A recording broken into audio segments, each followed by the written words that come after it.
தயவு அருள்நிலை அருள்நிலை சுத்த சன்மார்க்கம் எனும் சுத்த அருள் உணர்வு நிலை. கருத்து தயாநிதி சுவாமி சரவணானந்தா.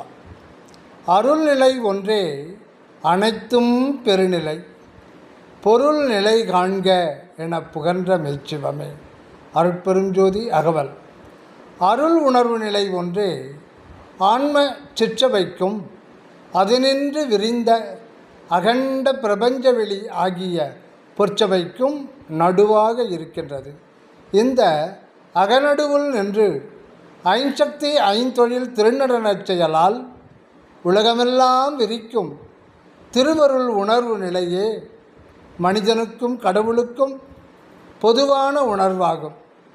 ஆதலால் பொது உணர்வு உணரும் போது அலால் பிரித்தே அது எனில் தோன்றாது அருட்பெரும் ஜோதி என்றால் வள்ளல் பெருமான். எனவே உண்மை மனிதனின் அகவடிவம் இந்த நடு, அதாவது உள் ஆகிய அருள் உணர்வுதான் என்பதே சுத்த சன்மார்க்கம். ஆகவே மனிதனாக பிறந்த ஒவ்வொருவரும் சிறுபோதிருந்தே சிறிது சிறிதாக நடுநிலை சேர்ந்து வாழ பழகி கொள்ள வேண்டும். வள்ளல் பெருமான் சேரிடம் அறிந்தே சேர்ந்தனன் என்கின்றார். சீரிடம் பெருமூர் திருச்சிற்றம்பலத்தே திகழ் தனித்தந்தையே நின்பால் சேரிடம் அறிந்தே சேர்ந்தனன் என்கின்றார். பள்ளி கல்வியில் குழந்தைகளுக்கு பயிற்றல் முறையும் அதற்குத்தக வாழும்படி அமைய வேண்டுவது மிகவும் அவசியம்.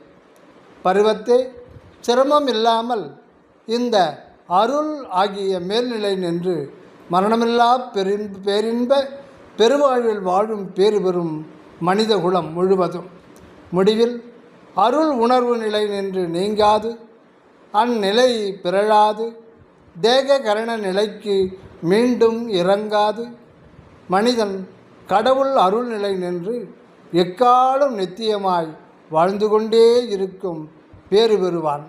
இதற்காகவே நம் அருட்பெரும் ஜோதி வள்ளலார் கையறவிலாது நடுக்கண் புருவ பூட்டு கண்டு களி கொண்டு திறந்து உண்டு நடு நாட்டு என்று மனித குலத்திற்கு அருளாணை செய்துள்ளார் வள்ளலார். கருத்து உதவி தயாநிதி சுவாமி சரவணானந்தா.